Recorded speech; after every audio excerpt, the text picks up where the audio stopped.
TJSB सहकारी बँकेची नवसंकल्पनेतून वृद्धिंगतेची वाटचाल सुरूच असून यंदा बँकेनं 252 कोटी ढोबळ तर 185.38 कोटी निव्वळ नफा कमावला. दरवर्षीप्रमाणे लेखापरीक्षित आर्थिक निकाल 10 एप्रिल रोजी घोषित करण्याची परंपरा कायम राखत टीजेएसबी बँकेनं यावर्षी देखील आर्थिक वर्ष 24-25 या लेखापरीक्षित आर्थिक लेखाजोखा टिपटॉप हॉटेल ठाणे इथे गुरुवारी पत्रकार परिषदेत जाहीर केला. यावेळेला बँकेचे अध्यक्ष शरद गांगल, उपाध्यक्ष वैभव सिंघवी, बँकेचे व्यवस्थापकीय संचालक आणि मुख्य कार्यकारी अधिकारी निखिल आरेकर तसंच सर्व संचालक, व्यवस्थापकीय सदस्य, बँकेचे वरिष्ठ अधिकारी उपस्थित होते. टीजेएसबी बँकेचे अध्यक्ष शरद गांगल यांनी अनेक बाबींचा ठळकपणे उल्लेख केला.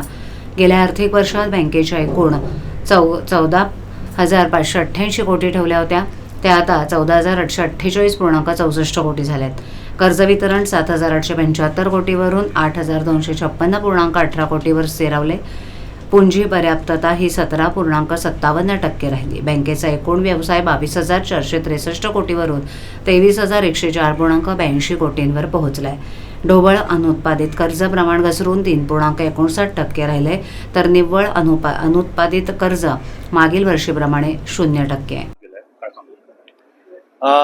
23,000चा टप्पा पार केलाय याचा आनंद आहे, परंतु कुठल्या पार्श्वभूमीवर तर अतिशय स्पर्धात्मक अशा पार्श्वभूमीवर 23,000चा टप्पा पार केलाय.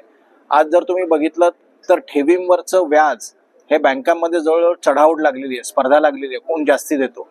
तर याच्यामध्ये आपल्या बँकेचा नेहमी असा विचार असतो की खातेदाराची सुरक्षितता अधिक.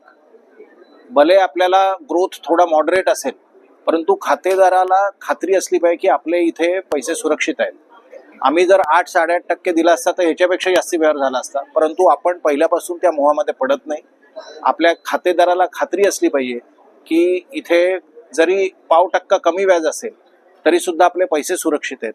एक आपण लक्षात घ्यायला पाहिजे की जर आपण खातेदाराकडनं मॉडरेट व्याज दिलं तर आपल्याला जी लोन्स अँड ॲडव्हान्सेस द्यावे लागतात ते आपण कमी दराने त्यांना देऊ शकतो आणि त्याचा विशेषतः जे छोटे उद्योजक आहेत त्यांना फायदा होतो MSMEला. आणि म्हणून आपलं हे पहिल्यापासून धोरण आहे की ग्रोथ दाखवण्यासाठी डिपॉझिट वाढवायची नाही.